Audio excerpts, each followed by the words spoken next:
He walks into an airport medical office with an injured ear.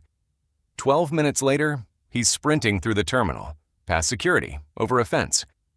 And he is never seen again. This is the story of Lars Mittank, the missing tourist who never came home. By the end of this video, you'll know exactly what the evidence shows, and exactly where it stops. Because somewhere between a hospital chair and an airport fence, a 28-year-old man disappeared without a trace, and 12 years later, German police are still asking the public one simple question. Did anyone see him after July 7th, 2014? Lars Joachim Mittank was born in Berlin on February 9, 1986. By the summer of 2014, he was 28, tall, athletic, dark blonde hair, a scar on his left forearm. Nothing about him suggested a man on the edge of vanishing. On June 30th, Lars flew to Varna, Bulgaria, with a group of friends. They spent a week at the Golden Sands Resort, the kind of holiday that ends in tans and photographs, not police reports. But on July 5th, everything changed. During an altercation, Lars took a blow to his left ear. The precise circumstances, who else was involved, what started it, were never officially established. What is confirmed is the outcome.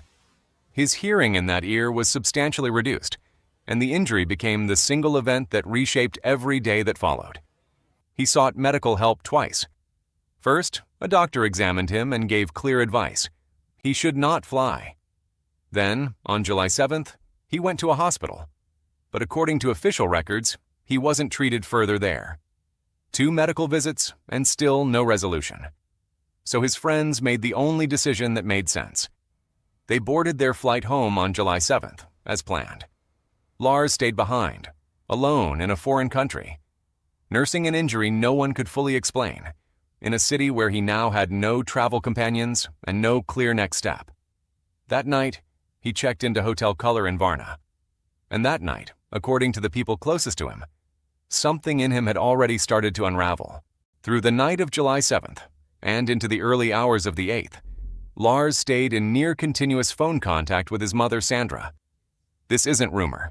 It's confirmed by the BKA, Germany's Federal Criminal Police Office. What was said in those calls, word for word, isn't part of the official record. But Sandra would later describe her son as frightened. She said he believed people were following him. She said he told her something was wrong at the hotel. A separate, contemporary account adds another detail. A witness reported that Lars repeatedly said he didn't want to die. None of this is proof that anyone was actually pursuing him. It's testimony, a mother's memory, a witness's recollection. But it is the last documented window into Lars's state of mind before he disappeared. And whatever was happening inside that hotel room, it followed him straight to the airport the next morning. On the morning of July 8th, Lars traveled to Varna Airport. He had a flight booked home. Before boarding, there was one more stop. The airport's own medical practice for an examination of the ear injury that had grounded him 3 days earlier. Here's where the evidence gets frustratingly thin. The full clinical account of that consultation was never made public. We don't know exactly what the doctor said, what tests were run, or how long the appointment was supposed to take. What we do know is the outcome, and it happened fast. At approximately 10 a.m., Lars suddenly stood up and left the medical room. He didn't take his luggage. He didn't take his phone. Airport surveillance cameras caught what happened next, frame by frame. Lars moving fast through the terminal, out through the building, across the open airport grounds in full view of anyone watching, and then over a perimeter fence roughly 2.5 meters high into a field beyond. He missed his scheduled flight. He also missed a backup bus connection that had reportedly been arranged for him. 2 separate ways home, both abandoned in the space of minutes. That footage, a man crossing a fence into open land, is the last confirmed sighting of Lars Mittank ever. The next day, July 9th, Bulgarian border guards brought in tracking dogs. They searched the fields and wooded areas around the airport. They found nothing. No trail, no trace, no explanation. But here's the detail everyone misses when they talk about this case. It's not the fence. It's not the field. It's the 12 minutes inside that medical room. Because somewhere in that short window, before Lars ever stood up and ran, something changed. Secondary accounts describe another person entering or approaching the room shortly before he bolted, reportedly a construction or airport worker. If that's accurate, it means the trigger for everything that followed may have happened in a chair, in a waiting room, not on the CCTV footage everyone replays. That's the piece most retellings skip past to get to the dramatic fence jump. And it's arguably the more important 60 seconds in the entire case. If you're the kind of person who notices details like that, this channel breaks down cold cases exactly this way. Evidence first, theory second. Hit subscribe so the next one finds you. With no body, no confirmed sighting, and no verified financial activity, investigators and a sprawling online community of amateur researchers have spent over a decade circling the same handful of explanations. Theory 1. An acute psychological crisis. Lars had described being followed.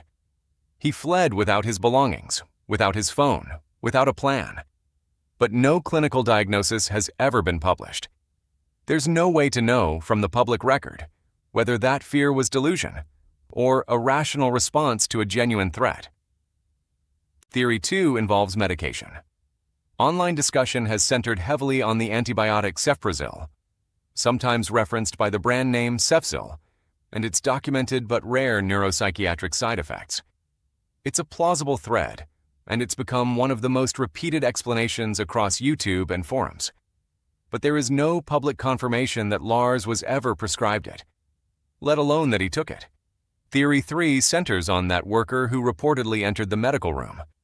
Some accounts suggest his sudden appearance is what triggered Lars's panic. This figure has become a fixture of the online theory ecosystem, endlessly speculated about, sometimes half-jokingly nicknamed by amateur sleuths. But he has never been named as a suspect by police, and no official source confirms he had any connection to what happened next. He may be central to this mystery. He may be a bystander who happened to walk through a door at the wrong moment. Then there's the darker theory, that Lars was genuinely pursued by whoever attacked him on July 5th, and that his fear on the phone with his mother was accurate, not paranoid. No verified pursuer has ever been identified. The CCTV footage never shows anyone chasing him inside the airport. And finally, the quieter, sadder possibility that Lars, disoriented and afraid for reasons no one has ever confirmed, ran into unfamiliar terrain alone and simply never made it out. No named suspects, no confirmed motive, no recovered remains.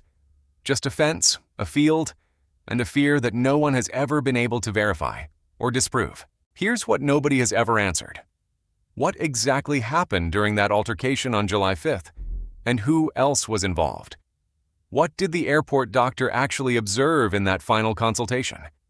Who was the person who entered the room? And did Lars recognize him, or did his appearance simply collide with a panic that was already building? Were the roads, hospitals, hotels, and border crossings near Varna Airport ever systematically checked afterward? Was there any confirmed phone or banking activity after July 7th? To this day, there's no publicly released record that answers either question. And maybe the hardest question of all, was there ever footage beyond that final CCTV frame? And if there was, has it ever been fully reviewed? These aren't conspiracy theories. They're the gaps investigators have never publicly closed, and they're the reason this case still gets talked about 12 years on. The German Federal Criminal Police Office still lists Lars Mittank as missing. Their official page was last confirmed updated on June 18, 2024, a decade after he vanished. And it asked the public the exact same question it asked in July 2014. Was Lars seen after July 7th? His mother's appeal is still active. New documentaries, including one that revisited the case again in July of 2026, still replay that same CCTV clip. A man crossing a fence into a field, and then nothing. Somewhere between a hospital chair and a stretch of open field in Bulgaria. Lars Mittank simply stopped being findable. No remains, no confirmed sighting, no answer. Just a fence he climbed over one July morning, and a family still waiting, 12 years later, for him to climb back. If you want more cases broken down like this, Evidence first, sensationalism never? Subscribe, because we're doing this every week. And before you go, which theory do you lean toward? The panic attack, the medication, the pursuer, or something no one said yet? Drop it in the comments. Some of the best leads on this case have come from viewers, not documentaries.